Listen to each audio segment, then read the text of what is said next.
हमारे सामने ये 1 दिसंबर का एक कैंडल है, राइट। मतलब कल मार्केट 1 दिसंबर में कुछ इस तरीके से मोमेंटम दिया, अप डाउन एंड क्लोज किया इधर जाके, ठीक है। इस जगह जाके मतलब हाई तक गया था और बॉडी जाके क्लोज ही यहाँ तक, ये जस्ट वीक बनाई, राइट। तो यहाँ पर जाके 1 दिसंबर की कैंडल ने क्लोज कर दिया। अब नाउ 2 दिसंबर जो है, आज आज मार्केट ओपन हो रहा है इस तरीके से, यहाँ पे ओपन हुआ, ठीक है। फिर प्राइस क्या करता है, ये 1 दिसंबर की जो कैंडल थी उसका हाई यहाँ पर है, राइट। तो उसके हाई को ये कलेक्ट कर रहा है इस तरीके से, यहाँ तक गया और अभी स्टिल मार्केट चल ही रहा है, राइट। एंड इस तरीके से प्राइस डाउन आके वीक बना देता। नाउ क्या हुआ कि प्रीवियस डे का जो हाई है उसकी लिक्विडिटी क्या हो गई, कलेक्ट हो गई, राइट।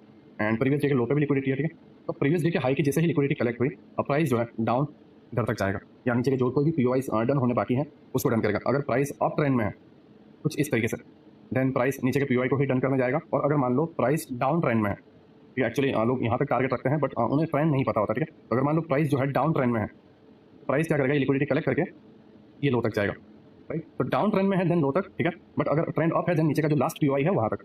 आई होप आपको ये चीज़ समझ में आई हो। अगर नहीं समझ में आई है तो मैं एक बार और रिपीट कर देता हूँ। ये 1 दिसंबर की कैंडल है, राइट। 1 दिसंबर की कैंडल ये जो है 1 दिसंबर की कैंडल है, मार्केट यहाँ पे जाके क्लोज हो चुका है, ठीक है। अब हमें ये माइंड में रखना है कि previous day high and previous day लो, ये दो जगहों पर लिक्विडिटी रहती है, इतना माइंड में रखो। Previous day high and previous day लो, इस पर बहुत सारी लिक्विडिटी रहती है, राइट। अब नाउ 2 दिसंबर को क्या हो रहा है, प्राइस एक फ्लैट ओपनिंग दे रहा है, ठीक है। और प्राइस क्या कर रहा है, 1 दिसंबर का जो हाई है उसके ऊपर जा रहा है और ऊपर जाने के बाद तुरंत नीचे आता है। अब जब ऊपर जाने के बाद तुरंत नीचे आता है तो प्राइस क्या करता है, एक वीक बनाता है ना, इस तरीके से। अब इस तरीके से एक वीक इसने यहाँ पे बनाई है, राइट। और इस वीक ने क्या किया है, यहाँ पर जितने भी लिक्विडिटीज थी, जितने भी स्टॉप लॉस थे, सारे के सारे कलेक्ट कर लिए और प्राइस जो है डाउन की तरफ जा रहा है। और डाउन की तरफ का अगर मान लो ये ट्रेंड अप है तो यहीं तक का टारगेट रहेगा जो लास्ट पीओआई है इधर तक। और अगर ट्रेंड डाउन है देन डाउन तक जाएगा, ठीक है। ये लो लिक्विडिटी रहेगा। आई होप आपको समझ में आ गया। सेम चीज़ अगर लो को भी कलेक्ट करता है तो मैं भी आपको बता देता हूँ जिससे आप समझ सकें। फिर हम इसको जो है चार्ट में समझेंगे। ये हमारा 1 दिसंबर का कैंडल है, राइट।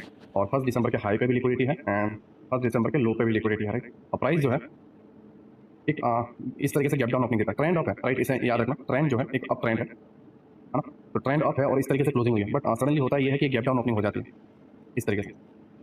यहाँ पर एक कहीं ओपनिंग दे देता है डायरेक्ट, क्लोजिंग यहाँ पर हुई थी, राइट। इसे माइंड में रखना, क्लोजिंग जो है इस जगह पे क्लोजिंग हुई थी, ठीक है। और ओपनिंग एक गैप डाउन देता है, राइट। मैं इस कैंडल को थोड़ा रेड कर देता हूँ, एक गैप डाउन ओपनिंग देता है। और गैप डाउन ओपनिंग होने के बाद प्राइस क्या कर रहा है, प्रीवियस डे के लो को टारगेट कर रहा है, डाउन तक गया, ठीक है। और थोड़ा और नीचे जाता है, राइट। एंड क्या कर रहा है, इधर के सारे लोगों की लिक्विडिटी कलेक्ट कर रहा है, राइट। एंड प्राइस जो है जब ऊपर जाएगा तो एक वीक बना देगा, क्योंकि डाउन जाने के बाद बॉडी तो ऊपर आ गई, राइट। और स्टिल कैंडल चल रही है, अभी डे क्लोज नहीं हुआ है, ग्रैब हो गई लिक्विडिटी, राइट। अब नाउ प्राइस क्या करेगा, ये जो रेड बनी थी कैंडल ग्रीन में हो जाएगी, क्योंकि यहाँ पर ओपनिंग हुई थी, ओपनिंग होने के बाद यहाँ तक गया, रेड बन गई, राइट। अब जहाँ पर ओपनिंग हुई उसके ऊपर प्राइस जाएगा तो ऑब्वियसली बात है कैंडल ग्रीन बन जाएगी, ठीक है।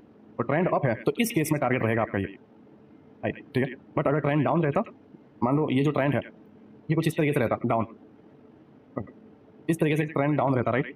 प्राइस यहाँ पे क्लोज हुआ, गैप डाउन ओपनिंग थी, देन यहाँ पे लिक्विडिटी ग्रैब करके आधे तक ही जाता, या यहाँ पर जो कोई ये कैंडल के अंदर लोअर टाइम फ्रेम पे जो कोई